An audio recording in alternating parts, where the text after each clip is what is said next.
আসসালামু আলাইকুম এভরিওয়ান। গরুর মাংস কষা প্রত্যেকটা মুসলমানের পছন্দের একটা খাবার। এখানে আমি 1 কেজির মতো গরুর মাংসের পিস নিয়েছি। কড়াইয়ে সরিষার তেল গরম করে গোটা শুকনো লঙ্কা, তেজপাতা ও পেঁয়াজ কুচি দিয়ে দেব। ভালোভাবে এটা ভেজে নেব।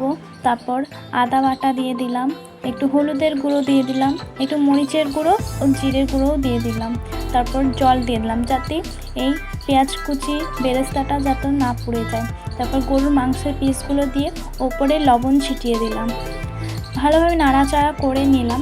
এখানে আমি ঢাকনা দিয়ে 1 গ্লাসের মতো জল দিয়েছিলাম।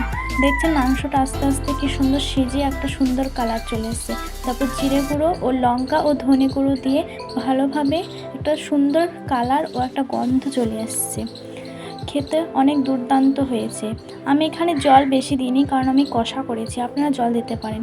এটা অনেক সুন্দর সুস্বাদু হয়েছে, আপনারা একবার ট্রাই করে দেখবেন। আল্লাহ হাফেজ।